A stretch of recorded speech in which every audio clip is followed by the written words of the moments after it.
शाहजी की शौर्य गाथा और अवसर की तलाश की कहानी को हम आज सरल शब्दों में समझने का प्रयास करेंगे। इसके लिए हमें 3 काल खंडों को लेना होगा, 3 सालों को लेना होगा। ये पहला काल है 1620 का, दूसरा है 1624 का और तीसरा है 1630 का।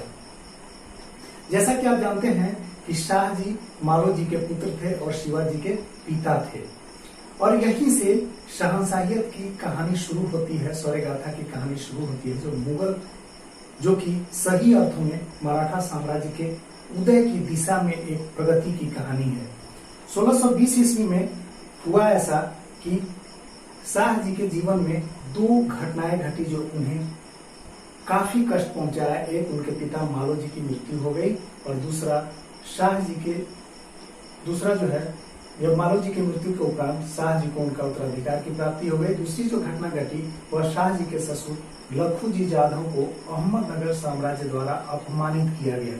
इन दोनों घटनाओं ने शाह जी के जीवन पर असर डाला और शाह जी अब अहमदनगर साम्राज्य को छोड़ करके मुगल दरबार की ओर रुख कर लिए और वहां जहांगीर के द्वार पहुंचे। जहांगीर के द्वार पहुंच करके शाह जी ने जो है मुगलों की सेवा में अपने को खपाया, लेकिन वहां बहुत ज्यादा समय तक वे नहीं रह पाए। शाह जी को जहांगीर ने उमरा वर्ग में शामिल किया, लेकिन 3-4 सालों की मुगल सेवा के बाद वे लौट आए और लौट करके अहमदनगर साम्राज्य का साथ उन्होंने देने का निर्णय लिया। लेकिन 1624 ईस्वी में मुगलों का एक अभियान दक्कन की ओर शुरू किया गया था, जो कि आपको पता होगा कि यह जहांगीर का काल था, और इस अभियान में अहमदनगर और मुगल साम्राज्य के बीच में एक लड़ाई हुई जो भातवाड़ी या मारवाड़ी के युद्ध के नाम से जाना जाता है। अब यहाँ देखिए, यह लड़ाई अहमदनगर और मुगल साम्राज्य के बीच थी। अहमदनगर का वजीर मलिक अंबर था और शाह जी उसका साथ दे रहे थे। दूसरी तरफ मुगल की सेना थी। आपको पता होगा कि अहमदनगर, बीजापुर और सिंधुखुर एक छोटा सा वहां जागीर था। तो अहमदनगर और बीजापुर के बीच राइवलरी की कहानी जो है विख्यात थी। उस समय दोनों के बीच में जब प्रतिद्वंदिता की स्थिति चलती थी, इस स्थिति में अहमदनगर और मुगलों के बीच लड़ाई की स्थिति में बीजापुर राज्य ने मुगल सेना को साथ देने का निर्णय लिया, जबकि लखू जी जाधव के लिए क्या था कि अहमदनगर राज्य ने इन्हें अपमानित किया था और लखू जी जाधव स्वतः उस अपमान के बदला लेने के लिए कहाँ मिल गए? मुगल साम्राज्य की सेना को जो है साथ देने का इन्होंने निर्णय लिया। अब आप देखिए कि शाह जी की जो शौर्य गाथा है यहाँ पर चमकी, और शाह जी के शौर्य और सैन्य संगठन और कुशल नेतृत्व की वजह से मलिक अंबर यानी अहमदनगर के वजीर मलिक अंबर और शाह जी के साथ में मुगल सेना, जिसमें बीजापुर राज्य की सेना भी थी, लखू जी जाधव के सिंधुखुर की सेना भी थी, इन तीनों सेनाओं को पराजित किया और पराजित करके मुगल साम्राज्य को पीछे लौटने पर विवश कर दिया। लेकिन अहमदनगर साम्राज्य का जो वजीर था मलिक अंबर, वह शाह जी के इस शौर्य से, इस पराक्रम से, इस सैन्य संगठन की क्षमता से ईर्ष्या भाव रखने लगा, और इस ईर्ष्या भाव को शाह जी समझ गए और शाह जी ने अपना रुख अब 1625 ईस्वी में बीजापुर राज्य की ओर कर लिया। वहां बीजापुर राज्य में वे 1625 से लेकर के 1629 ईस्वी तक रहे, और 1629 ईस्वी में बीजापुर राज्य में उन्हें उचित सम्मान प्राप्त नहीं होने की स्थिति में उन्होंने यह निर्णय लिया कि मैं अब अहमदनगर आऊंगा। लेकिन 1630 में एक अजीबोगरीब घटना घटी। अहमदनगर राज्य ने उनके ससुर लखू जी जाधव की हत्या करवा दी थी। इससे शाह जी बड़े दुखी हुए और 1630 ईस्वी में शाह जी पुनः मुगल दरबार की ओर रुख किया, और उस समय आपको पता होगा कि जहांगीर का सत्ता परिवर्तित हो गया था। उसका उत्तराधिकार किसे प्राप्त हुआ था? शाहजहां को प्राप्त हुआ था। शाहजहां ने शाह जी को सम्मानित किया और उनकी शौर्य गाथा से, चूंकि उनकी वीरता और सैन्य संगठन से प्रभावित था, इसलिए उसने 5000 मनसब प्रदान किया। इस तरह शाह जी अब मुगल साम्राज्य में चले गए। यहाँ पर जो सबसे बड़ी बात है, जो समझने की बात है, कि पहली दफा जो मराठा राज्य से पहली दफा कोई मुगल दरबार में गया है तो वह शाह जी हैं, और किसके दरबार में गए? जहांगीर के दरबार में गए, जिस दरबार में उन्हें जो है उमरा वर्ग में शामिल किया गया। दूसरी दफा 10 साल बाद 1630 ईस्वी में शाहजी पुनः जो है मुगल दरबार में चले गए और वहां शाहजहां ने उनका स्वागत किया और 5000 मनसब प्रदान किया।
सोलह सौ 30 ईस्वी में शाह जी ने मुगल दरबार का रुख किया था, जहां शाहजहां ने उनका स्वागत किया था। यानी मुगल दरबार में शाह जी का स्वागत शाहजहां के द्वारा हुआ था और 5000 का उन्हें मनसब प्रदान किया गया था। लेकिन शाह जी का मन बहुत लंबा समय तक मुगल दरबार में नहीं रमा। 1630 से 32 तक उन्होंने स्वयं को मुगलों की सेवा में लगाया। इसके बाद पुनः 1632 ईस्वी में वे अहमदनगर लौट आए। अहमदनगर में 1632 ईस्वी में अहमदनगर के राजा मुर्तजा प्रथम की मृत्यु हो गई थी और उस स्थिति में उन्होंने मुर्तजा प्रथम के उत्तराधिकारी के रूप में उसके 10 वर्षीय पुत्र मुर्तजा द्वितीय को वहां का राजा घोषित किया। अब आप समझ सकते हैं कि 10 वर्षीय पुत्र को अहमदनगर का राजा घोषित किया जाना यह एक सांकेतिक राजा के रूप में उसे स्थापित करने की बात थी, जबकि वास्तविक राजा के रूप में शाह जी ने स्वयं अहमदनगर का राज्य चलाया और शाहगढ़ को राजधानी घोषित किया। 1634 से 1636 के बीच में मुगल साम्राज्य द्वारा दक्कन अभियान शुरू किया गया था और इस अभियान में अहमदनगर को अंतिम रूप से 1636 ईस्वी में मुगल साम्राज्य में मिला लिया गया। इसके बाद से शाह जी ने बीजापुर राज्य की ओर रुख किया और जीवन के अंतिम काल तक बीजापुर राज्य की सेवा में स्वयं को समर्पित किया।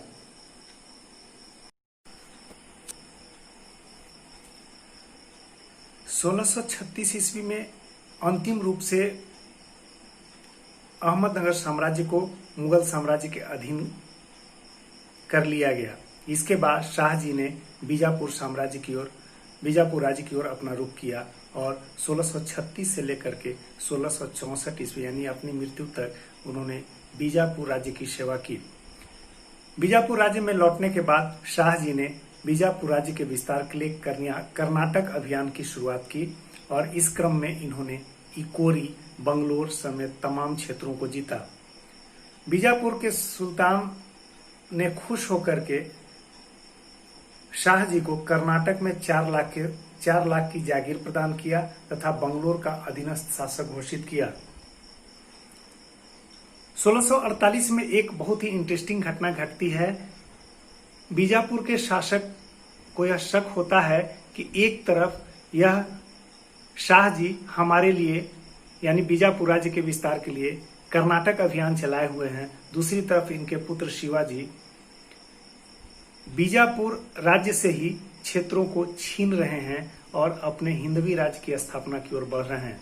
वैसे में 1648 ईस्वी में शिवाजी ने बीजापुर राज्य से कोंडाना का किला छीन लिया। उस स्थिति में बीजापुर के सुल्तान ने शिवाजी के पिता शाह जी को बंदी बना लिया। दबीर पंथ की मध्यस्थता में शिवाजी ने कोंडाना किला को छोड़ने का मन बनाया या कोंडाना किला को छोड़ दिया। इसके एवज में बीजापुर के सुल्तान ने शाह जी को भी 1649 ईस्वी में रिहा कर दिया। इस तरह से बीजापुर राज्य के लिए कर्नाटक अभियान समेत दक्कन के अभियानों में शाह जी ने स्वयं को आजीवन खपाया, यानी 1636 ईस्वी से लेकर 1664 ईस्वी तक खपाया। 1663 ईस्वी में शाह जी ने बेदनूर क्षेत्र को जीता और उस क्षेत्र को जीतने के बाद वापस लौटने के क्रम में बसवपट्टम नामक स्थान में हिरण की आखेट करने के क्रम में घोड़े से वे गिर गए और गंभीर रूप से घायल हो गए। 1664 ईस्वी में जनवरी 1664 ईस्वी में शाह जी की मृत्यु हो गई। इस तरह से शाह जी की शौर्य गाथा की कहानी जनवरी 1664 ईस्वी में अंतिम रूप से समाप्त हो गई। शाह जी शिवाजी के पिताजी थे। शाह जी ने 2 शादियां की थी। एक शादी लखू भाई जाधव की पुत्री जीजाबाई से की थी, जो उनकी पहली पत्नी थी। इससे 2 पुत्र हुए, संभाजी और शिवाजी। दूसरी शादी उन्होंने तुकोबाई मोहिते से की थी, जो उनकी दूसरी पत्नी थी। इससे उत्पन्न पुत्र बयौंकजी हुए। शिवाजी की कहानी तो हम विस्तृत रूप से पढ़ेंगे, लेकिन पहले हम संभाजी के बारे में बता दें, जो कि शाह जी और जीजाबाई से उत्पन्न संतान थे। संभाजी कर्नाटक में शाह जी के साथ रहा करते थे और 1654 ईस्वी में पोलीगर में आपा खां से युद्ध में अफजल खां के धोखे की वजह से संभाजी मारे गए थे।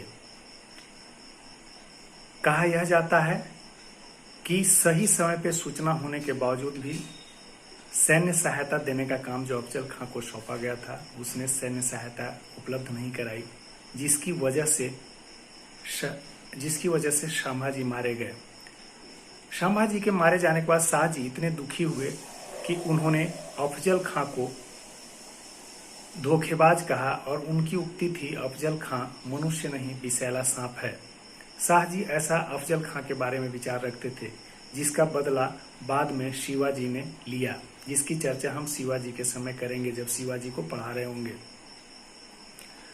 अगर हम शिवाजी की बात करें तो शिवाजी की 7 पत्नियां थी। पहली पत्नी साईबाई थी, दूसरी पत्नी सैरोबाई थी, तीसरी, चौथी, पांचवी, छठी और 7वीं पत्नी उनकी थी पुतलीबाई। पहली पत्नी से उत्पन्न पुत्र का नाम संभाजी था और संभाजी शिवाजी के मृत्यु के समय पन्हाला के किले में कैद थे, जिसकी कहानी हम शिवाजी के शौर्य गाथा की कहानी के समय में बताएंगे। दूसरी पत्नी सैरोबाई से उत्पन्न पुत्र का नाम राजा राम था और शिवाजी का अंतिम संस्कार 1680 ईस्वी मृत्यु के उपरांत उन्होंने ही किया। और 7वीं पत्नी, जिनका नाम पुतलीबाई था, जो उनकी अंतिम पत्नी थी, शिवाजी की अंतिम पत्नी थी, शिवाजी के मृत्यु के साथ उन्होंने स्वयं को शिवाजी के साथ सती कर लिया था।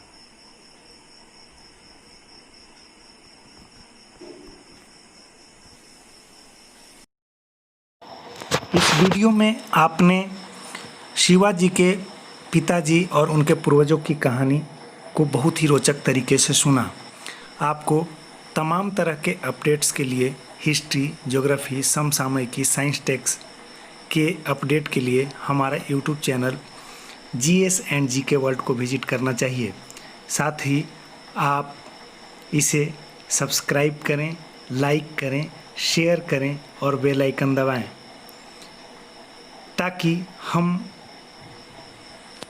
आपके लिए तमाम जानकारियां और अध्ययन की सामग्री ससमय आपको उपलब्ध करा सकें। धन्यवाद।